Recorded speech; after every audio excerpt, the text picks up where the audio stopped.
Hello, welcome to Matters of DeCorum. I'm Scott Corum. This is what matters to me. Uh, Given the state of the world at the moment and the fact that I've been in self-isolation for damn near a year at this point in time, I have not stopped gaming. Not about to stop gaming. I have had to move to different theaters of gaming.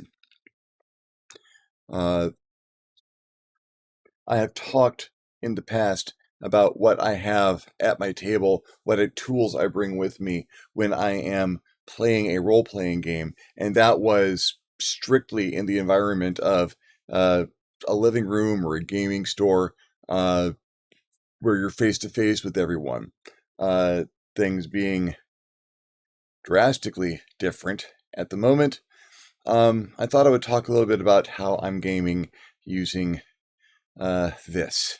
My computer, my online presence, and the tools available to me there. I'm not using all the tools that I could be. There's a learning curve involved in some of them, and I'll get to that. Not all of my gaming is classic tabletop RPG gaming these days. I do like me a computer game from time to time, and my Wednesday night group, the Warriors of Wednesday, has moved to mostly where we're playing Ark Survival Evolved at the moment. We have a tribe in a private server hosted right here, um, and I'm thoroughly enjoying that. My Wednesday night group, which now meets 4 or 5 nights a week. Um, and it's that group is keeping me alive. It is my ability to socialize and stay in touch with these people that mean an awful lot to me, and occasionally bringing other people in and who enjoy the games and have some experience with. Ark's a wonderful game. We do play with mods. We've been playing it for quite some time now, and it gives me a chance to exert some super villainy vibes, even as a player. It's nice to have that environment where no one has to be the game master. The closest thing we have to a game master in that environment is my son, Andrew, who is the system administrator. Even though the servers in my office here, Andrew is the savvy, knowledgeable one when it comes to the computery stuff, and meaning that he can Google it faster than I can. Um, but we are trying to limit how much administrative work he needs to do during the game so that he can enjoy it like everyone else. Aside from that, my traditional tabletop role playing has not stopped. I do a bit of that online as well. Two different styles of that. I run a casual D&D game on the weekends. Um, I was asked by someone who plays with me if I could do a game for some people that she knew who hadn't had great experiences with D&D or role playing in general, and I'm always going to respond to that because I like to be an evangelist for the hobby on top of everything else I enjoy about it, and it's turned into a really really great game. We play in Discord. We use voice channels because folks are moving around and doing other stuff in their houses at the same time, but they've got their microphone or their speakers, and um, it's super casual. The great thing about doing the voice chat as opposed to anything else is that it just leaves a visual channel open. in that main chat channel that we can be on, where I can drop art or take notes. I think I run a lot of stuff off the top of my head.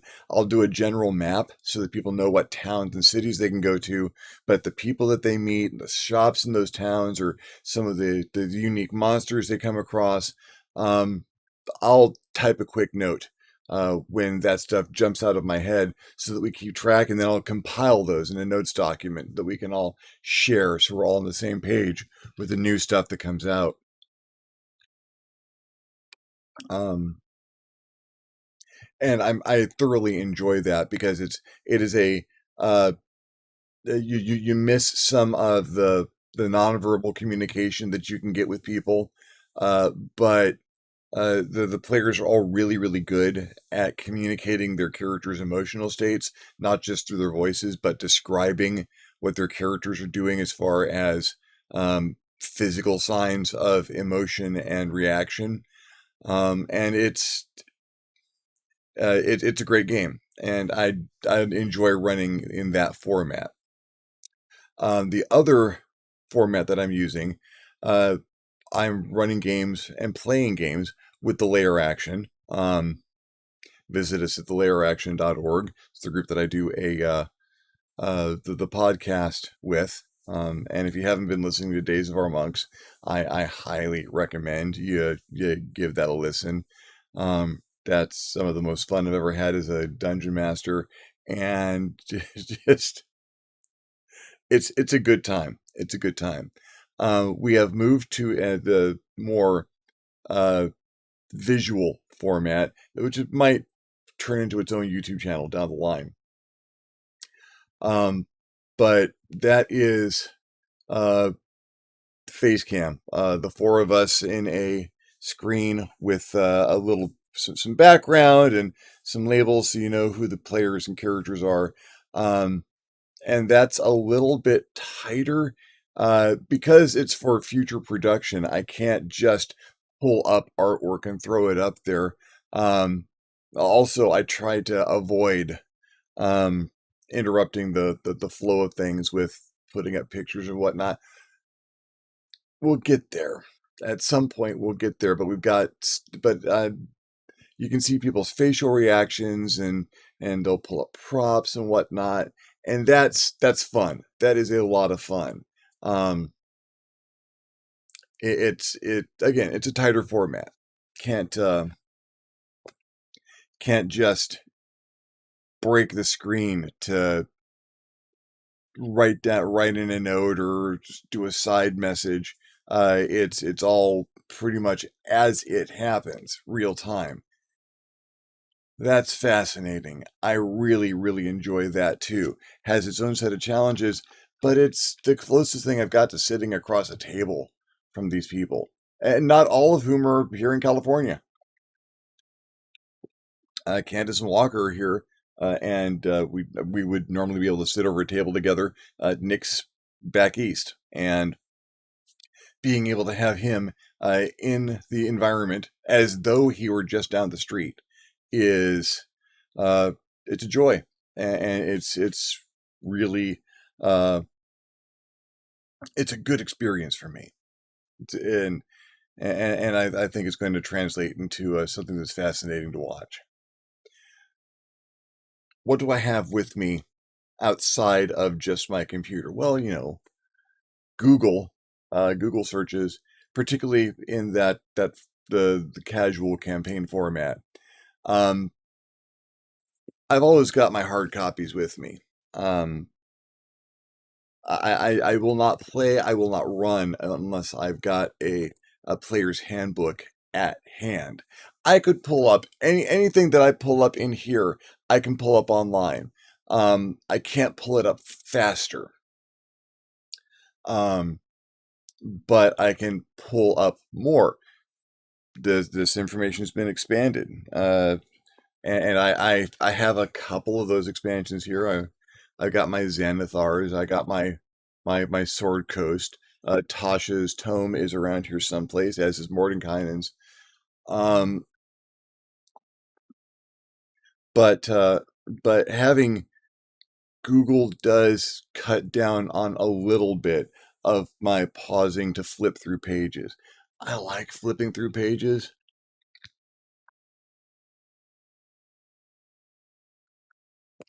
I love and hate the index in this book.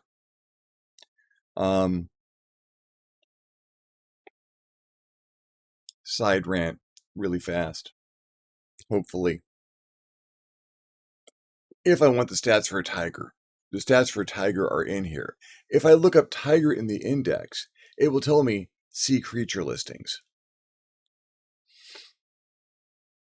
That's not terribly good indexing. Granted, there is a listing for creature listings. It gives me page 304 through 311. Yeah, I'm doing this from memory. Which is not a bad little bit of research to do. Oh, and 7 pages to flip through to find my tiger. But you could have, in the amount of characters it took you to say see creatures, you could have just given me the page number for tigers. Over half of the, more than half of the references in the index tell you to look up another reference. And that's not saving me any time as a researcher, and it's not saving you any ink as a publisher. And I just don't understand why someone would do that when they could just put in the page numbers and make it look like their product has an exhaustive index. That's just me. Also, while I can keep notes online or in my computer in a Word document, having a sketchbook that I can use for note paper and doodles and whatnot, so that I've got a place to, I'm not on screen all the time. My character's not up front all the time. Even as a dungeon master, there are times where it is more important that the players be interacting with one another than with me. I usually have a spare minute here and there.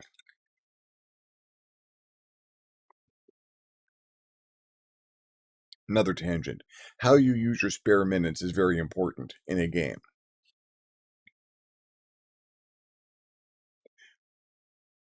If it's because it's not your turn in combat and things are going around, use your spare minutes to know what spell you're going to throw and what it will do.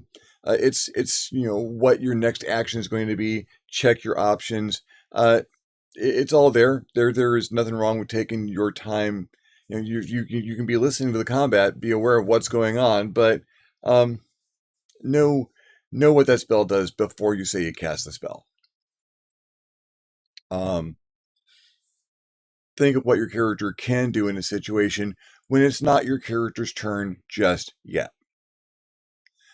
Just a little, it makes your character seem thoughtful, and speeds things up for everyone at the table. Or if you are in a slightly slower part of the game, there are parts where your character might not be involved. I like drawing cartoons from time to time. It's been a while since I've done it. It's a habit I need to get back into. The games I get into are very involved. They're smaller format, they're smaller groups at the moment.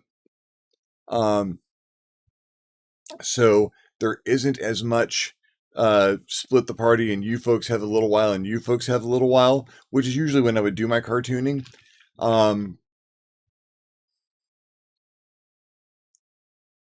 But I should probably get back to trying to do a little cartoon here and there.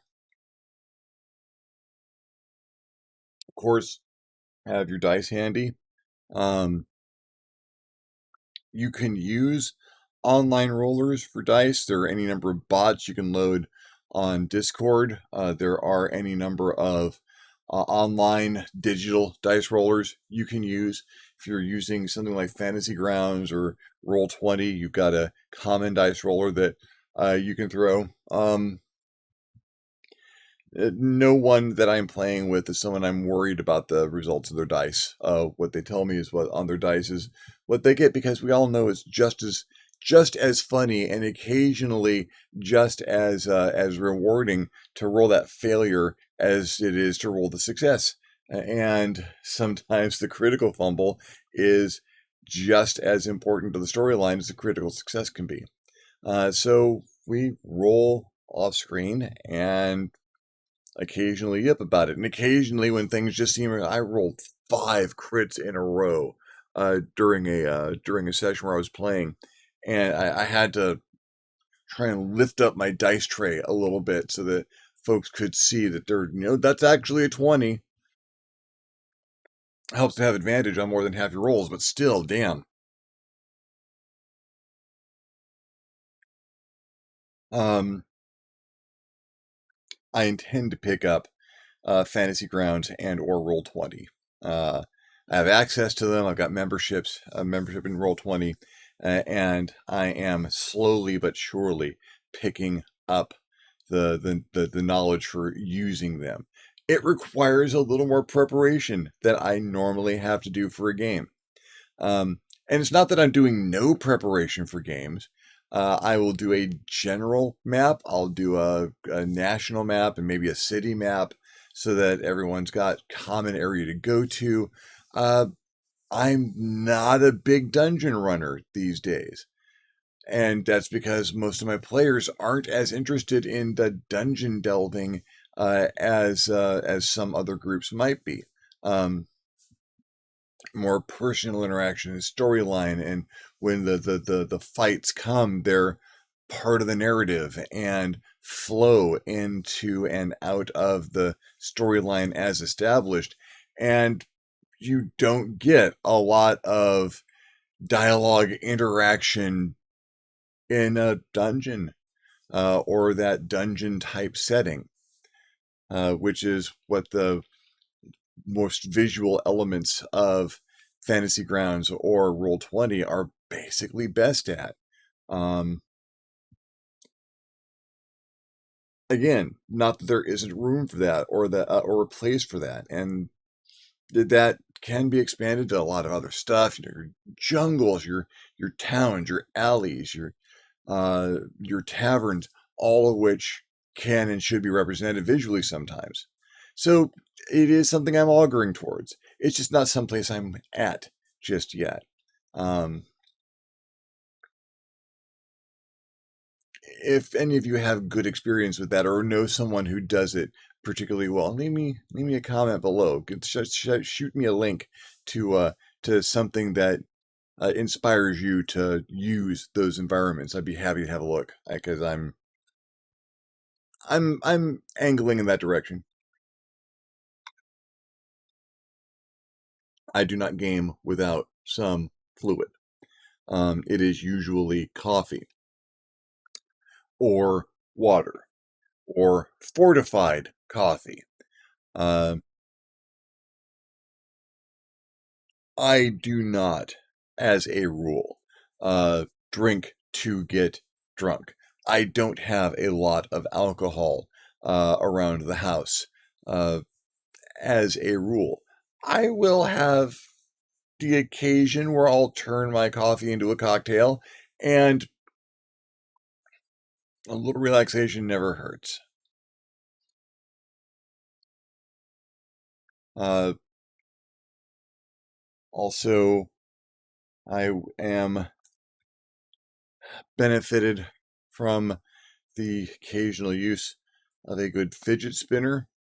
Um, that is because of my ADHD and the fact that my hands need something to keep them occupied while my brain is occupied. I need to distract my hands so that they don't get in my way. It's like having a second brain that will kick in from the back of my head if they are not somehow active. Even if my brain and my mouth are working, my hands can get bored. It's weird, but I have a couple of toys, just uh 3D printed action figure that I will occasionally pull out and manipulate, or rolling some dice in my palm, or this is my dragon fidget spinner. Focus. Oh, come on, seriously, focus. There we go. Um, it's a dragon, and it's got blue gems, and it's got a very, very good action to it. And even when I'm not just going for a full out spin, it is pleasant to manipulate.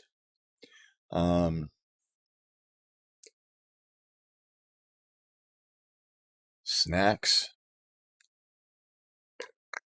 I keep some cookies. And I am eventually going to work my way all the way to the bottom of this container of peanut butter pretzels, at which point in time I'll have a supplemental dice container.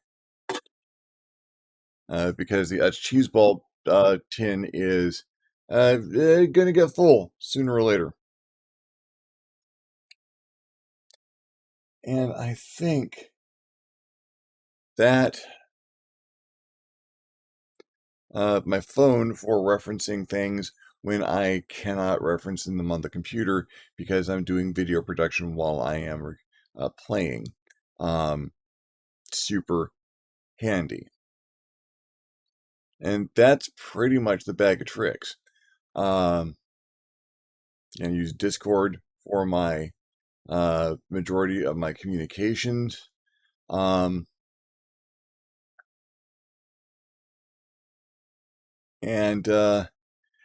having a Google Drive has helped a lot because I can throw larger files in there and use them to share and display.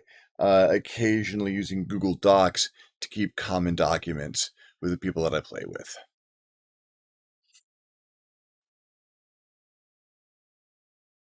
I have a long vacation ahead of me when it becomes possible to have long vacations again. And I will probably talk about some of my travel plans in the future because travel plans help me out on bad days, give me something to look forward to, and help me to go other places in my mind. Going other places in my mind has also been a salvation during this time. And we'll get through this. It is a matter of time and patience and finding out our best strategies for just keeping going. Thank you very much for following me along in this particular ramble. If you liked the video, give me a thumbs up. If you didn't like the video, give me a thumbs down. Feedback is feedback.